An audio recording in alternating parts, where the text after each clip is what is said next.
Uncharted adapts a video game, but you don't have to be a gamer to see where it lifts its inspiration. This new flick is about treasure hunters stealing ancient gold, but the bigger theft is the film's brazen thieving from Indiana Jones, Ocean's 11 and Pirates of the Caribbean. Still, if anyone can carry off such brazen burglary, it's smooth criminal Tom Holland, following Spider-Man: No Way Home with a breezy romp that confirms his star power. Uncharted opens in the UK February 11 and in the US February 18. It isn't a direct adaptation of the much-loved series of Naughty Dog games, instead telling a new origin story for two-fisted Tomb Raider Nathan Drake. The film does borrow its opening from the games, however, launching straight into a slam-bang action scene that showcases Holland's easy charm and some improbably gravity-defying spectacle. We first meet Drake as a young boy, sneaking into a museum to steal Ferdinand Magellan's map of the world. This junior heist goes wrong, and his beloved older brother goes on the lam from their orphanage, leaving Nathan to grow into a cocky bartender with a sideline in relieving women of their jewelry if they spurn his pushy flirting.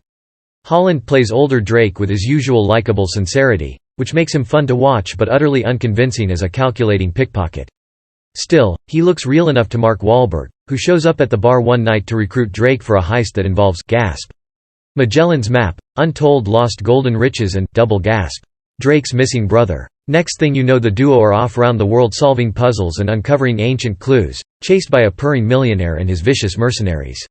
If that sounds like lightweight fun, well, it kind of is. Holland's unpolished version of Drake spends most of his time getting his ass kicked, tumbling acrobatically into various scrapes and misadventures. The opening sequence is then topped by an utterly ridiculous final act, which offers some delightfully silly and infectiously entertaining blockbuster spectacle.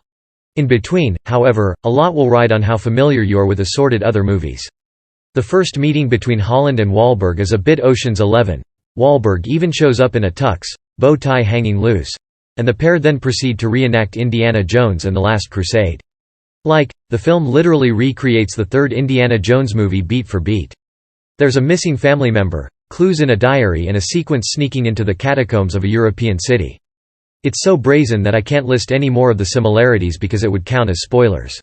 The filmmakers don't make any attempt to hide this playful pilfering, giving Holland a cheeky twist on Indy's catchphrase. But then they keep mentioning Indiana Jones, and it starts to feel like they're protesting too much. By the way, this isn't even the first time a video game adaptation has ripped off that exact same movie. Remember the 2018 Tomb Raider film with Alicia Vikander? That embezzled from Last Crusade so hard the villains even had the same name. It's annoyingly distracting, but maybe movie studios bank on gamers and younger viewers never having seen Indiana Jones. By the end, Uncharted has shifted into Pirates of the Caribbean mode, but at least brings its own bonkers twist to the poop deck punch-ups. In this sequence and throughout the film, Holland's exuberance, decent VFX and mischievous stunt choreography keeps things watchable, which makes the inevitable post-credits scene and sequel tease more bearable. Arrayed against Holland are a mixed bag of baddies. Antonio Banderas can do the seductive villain thing in his sleep, and probably does, while Tati Gabrielle is instantly iconic as the ruthless killer in Pursuit. The only thing sharper than her blades are her outfits, and even though the script seems determined to undermine her menace, she's a welcome pop of energy in a film whose other characters are generally pretty bland. Wahlberg is okay as possibly untrustworthy mentor Sully, but it doesn't help the film that he and Holland are basically the same guy with the same biceps and the same tight t-shirts. The only difference between them a few years, and a lot of mileage. Ultimately, with its piracy anchored by a star turn from Tom Holland, Uncharted is harmless fun. Holland may be an unconvincing kleptomaniac, but he's adept at stealing scenes and hearts. The Uncharted movie may pilfer from assorted better films, but it's a victimless crime.